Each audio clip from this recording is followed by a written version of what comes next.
Thanks for says, throwing this yeah, in there. This is great. awesome. Tasha says going to bed earlier consistently has helped me wake up earlier, which makes everything better in my day.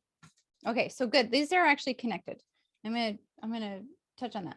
My daughters and I are all messaging each other to report when we're going to bed each night. Oh, that's awesome. Oh, that's huge. Accountability partners. This week, my 15-year-old daughter mentioned to me how much easier it is to wake up earlier without even meaning to because of going to bed earlier. I love that she's learning this now. Yes, okay, I love this. And I love that you pointed that out because I did this on purpose with the going to bed earlier because a lot of people, well, we used to teach a long time ago that you need to get up earlier to start your day, to have a better day, because it's a cascading effect, right? If you get up earlier and you have a good morning routine, that cascades into the rest of your day. The problem is we were trying to teach people to get up earlier, and that's hard for people to do. But the trick is actually not to try to get up earlier, but to actually go to bed earlier, because your morning begins before you go to bed. And when you go to bed actually begins when in the afternoon. So that was another reason why I threw in that whole, like, prepare for this. You need to have dinner and you need to plan ahead and you need, so that you can actually get to bed earlier, because it has this natural carryover effect. If you go to bed earlier, you naturally start waking up earlier because of it. And then because of you wake up earlier, wow, all these amazing things happen. Now, of course, like Cherie said,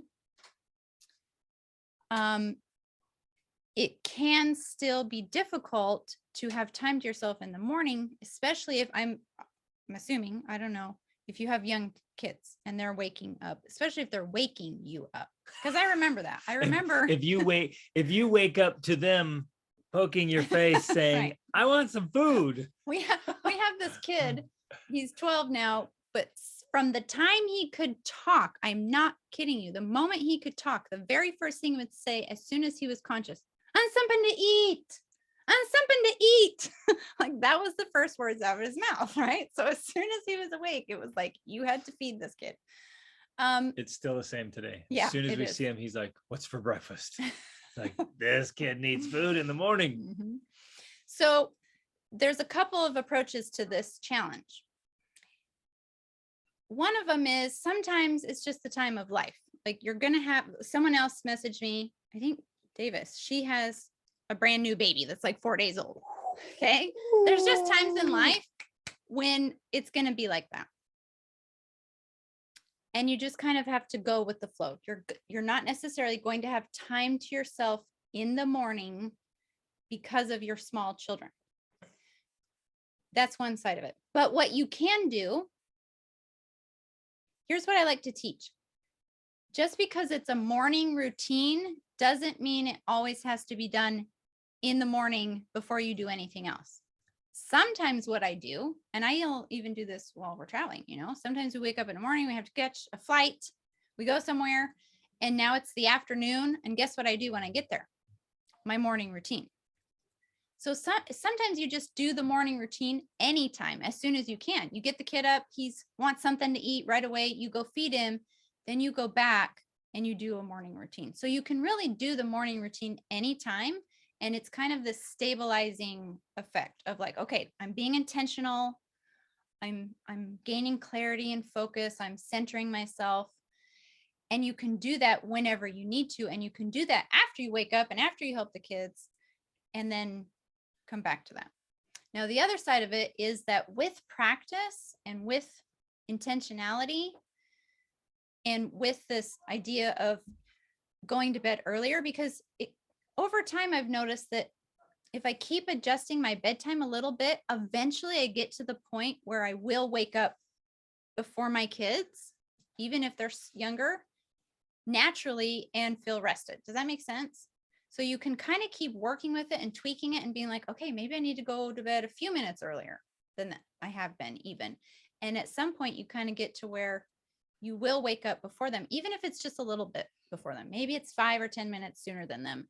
And you're like, okay, now I've got 5 or 10 minutes. And remember, that's also the other point. It's the 2-minute rule. So it's not like you need hours. All of us would ideally love to have a 2-hour morning routine, where we just get to do all of these things that we want to do. That's not realistic. we're just going for the minimum if we have to. If we can do it longer, great. But if not, it's just that minimum 2 minutes of all the things. And then we move on. Can I jump in here with Yes, something? absolutely. So I've been doing the same, pretty same morning routine for 25 years. And to go for that long with that much consistency, I learned something extremely important. And I kind of view my morning routine like an accordion. It can go all the way out, but it can go all the way in. So on a fantastic day, I'm going out to 2 hours, and it's the best. But on a rough, crazy, tight day, I'm down to 10 minutes or 15 minutes, but I still do it. Mm-hmm. And so instead of 30 minutes a book, in 30 minutes in a book, I might literally take 3 minutes.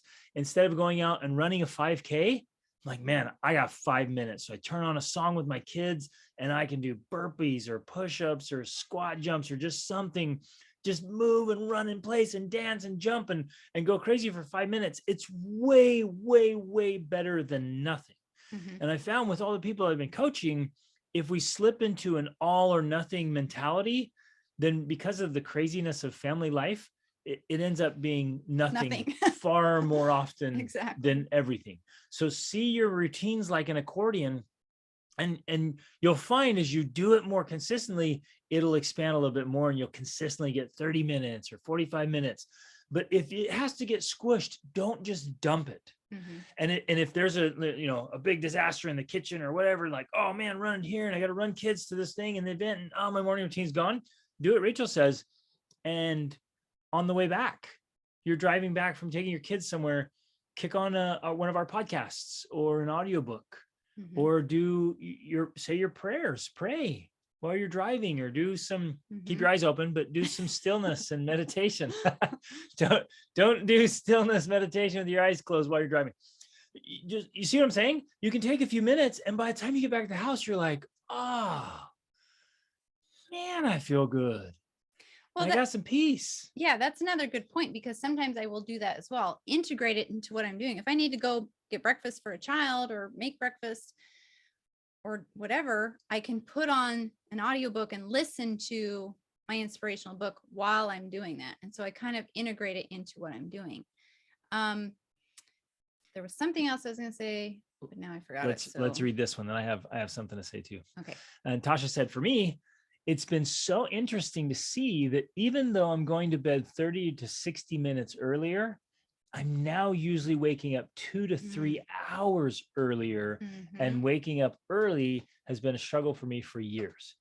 That's because in this principle, and we're trying to share all these things we've learned in a 25-year journey of just studying human performance and what works.